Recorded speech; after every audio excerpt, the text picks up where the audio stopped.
안녕하십니까. 사유주다 분석사의 고병갑입니다. 이번 시간에는 사유주다 분석사 두 번째 과목 조사 관리와 자료 처리에 대해서 소개말을 올리도록 하겠습니다.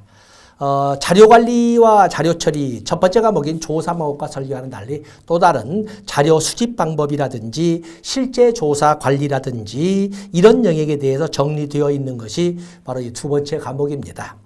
여러분들 우리가 상식적으로 보더라도 자료 수집 방법에는 다양한 방법이 있지 않습니까? 그래서 이게 보통 우리가 교재를 편집할 때 자료 수집할 때 어원적으로 자료란 무엇이고 수집 방법에는 뭐가 있는지 이런 순서로 이렇게 교재가 설정되어 있습니다. 그래서 여러분들이 무슨 전문적인 학적 범위로 이렇게 고민하면서까지 들어갈 영역은 아닌데도 시험이다 보니까 그래서 저와 인연을 맺고 여기에서 점수를 올려놓게 되면은 제3교과에서 좀 도움을 받지 않을까 이렇게 보고 있습니다.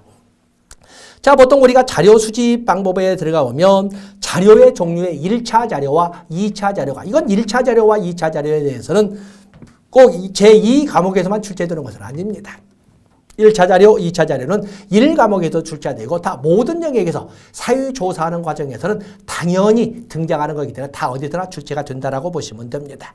그리고 가장 일반적으로 보편적으로 사용되고 있는 자료 수집 방법은 설문법이라고 하는 질문지법이 되지 않겠습니까? 질문지법의 분류를 보시게 되면 당연히 가장 일반적으로는 개방형 질문지법과 폐쇄형 질문지법으로 나누고 있는데 개방형 질문지법이라고 하는 것은 자유 반응을 허용함으로써 자료를 수집하는 이런 방법을 개방형 질문지법이라고 보통 우리는 주관식이라고 합니다. 여기에는 소위 단답형도 있고 가로치기형, 완성형도 있고 그렇지만 일반적으로는 서술형 또는 논술형 등을 이렇게 개방형 질문지법의 대표적인 내용으로 대표적인 예로 설명을 합니다. 그에 비해서 폐쇄형 질문지법이라는 것은 응답 가능한 범주를 모두 제시해주고 그 중에 하나나 여러 개를 선택하도록 하는 것이 바로 이 폐쇄형 질문지. 우리는 선택형이라고 객관식이라고 하지 않습니까? 여기에는 그야말로 둘 중에 하나를 선택하도록 하는 양자택일형도 있고 그런가 하면 여러 개 중에 하나나 여러 개를 선택하는 선다형, 답지수에 의해서 사지선다, 오지선다라고 하는 이런 것도 있고 체크리스트도 있고 이런 방법들이 우리가 실질적으로 학창 시절을 통해서 수시로 접촉을 했던 이런 방법 등이 모두 여기 질문지법의 내용에 들어 있습니다.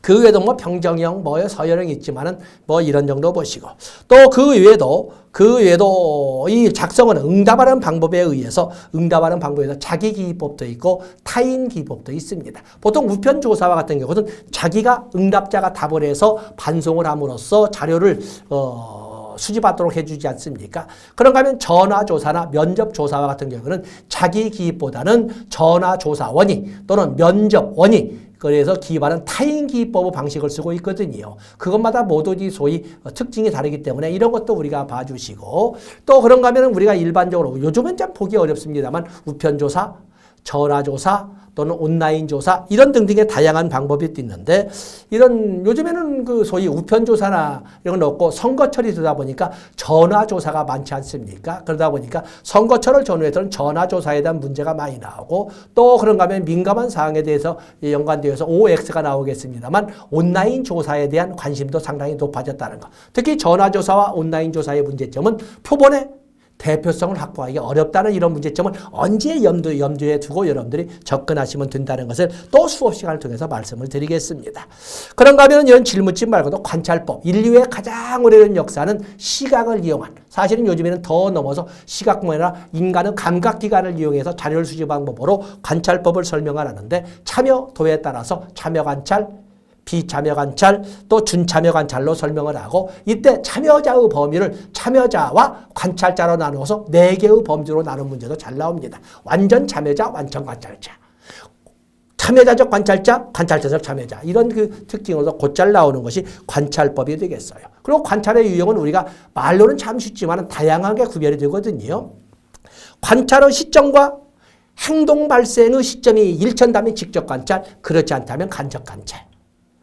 또 그런가 하면은 관찰 대상자가 관찰되고 있다는 것을 알고 있으면 공개 관찰, 그러지 않다면 비공개 관찰 이런 등으로 다양한 기준에 의해서 관찰의 방법도 나눠져 있다는 것을 수업 시간을 통해서 진행을 할 것이고 당연히 여러분의 예상 문제가 되겠습니다. 그다음에 그런가 하면 면접법. 면접법은 면대면 관계 속에서 면접 대상자에 관련된 자료를 수집하고 그에 대한 도움을 줄 수 있는 어찌 보면 상담과 같은 개념으로 설명되는 것이 바로 면접법이 되겠어요. 여기는 표준화된 면접, 비표준화된 면접, 준표준화된 반표준화된 면접 등으로 이렇게 되는데 각각의 특징마다 이렇게 설명을 했고 특히 곧잘 그 과정에서 사용하는 기법의 하나로서 프로빙이라는 개념이 곧잘 출제가 됩니다. 프로빙, 그래서 추가 질문, 연계 질문, 탐색 질문으로 이렇게 표현되는 이런 프로빙. 뭔가 면접 과정의 응답이 면접 대상자의 대답에 불충분하거나 덜 정확할 때 좀 더 충분하고 좀 더 정확하고 좀 더 정직하게 응답할 수 있도록 유도 또는 캐묻기 또는 추가 질문하는 것을 프로빙이라고 한다는 것도 알아주시면 됩니다. 또 그러면 실제 관리의 실사 관리가 있는데 실사 관리에는 조사원을 선발해서 교육시키고 이렇게 하는 관리들을 실사 관리라고 합니다. 그래서 실사 관리는 실사를 준비하고 그리고 실제 조사 진행을 실사 진행이라고 하는데 실제 조사 진행을 관리하고 그리고 실제 조사의 품질을 관리하는 그렇기 때문에 우리가 실사 관리라는 이런 제목이 줄여서 실제 조사 관리의 실사 관리라고 하는데 이걸 줄여서 한다면 실사 준비 과정, 실사 진행 관리, 실사 품질 관리로 이렇게 나눠져 있습니다. 특히 실사 품질 관리에 대해서 우리가 쉽게 접근하지 않았기 때문에 거기에는 좀 더 난이도를 높여서 수업을 진행할 수밖에 없을 것이다. 그런 정도를 넘어서지 않으면 여러분들의 독효, 뭐냐면 책을 읽는 것만으로도 충분히 시험은 볼 수 있다라고 말씀드릴 수 있습니다.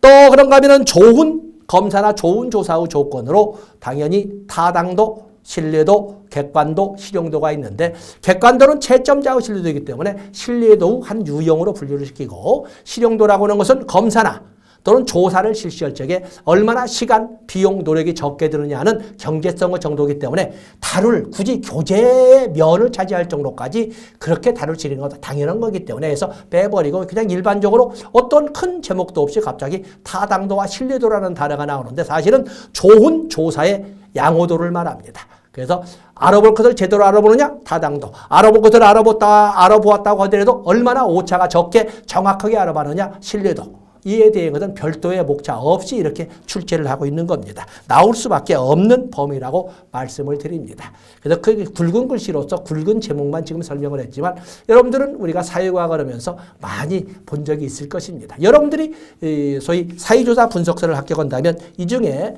공무원을 준비하는 분들도 있을 건데 공무원 준비해서 사회조사 분석사와 같은 경우에는 그야말로 5%가 가산되지 않습니까? 특히 구급공무원은 100문제, 100점 만점 중에 5점이 가산된다는 것은 대단히 큰 문제입니다. 근데 많은 사람들이 알면서도 행하지 않아요. 행하십시오. 그래서 공직에 진출을 대단히 좋고 또 학점 만약에 학점 은행을 한다면 학점 은행에서 18점을 이렇게 인정해 주지 않습니까? 그래서 대단히 중요한 의미를 갖는 자격증이 사회조사 분석사입니다. 그래서 어쨌든 저와 인연을 맺게 된다면 여러분들이 자격증을 따는 데 있어서 아주 짧고 아주 실속 있게 이렇게 진행을 할 수가 있을 것이라고 봅니다. 고맙습니다.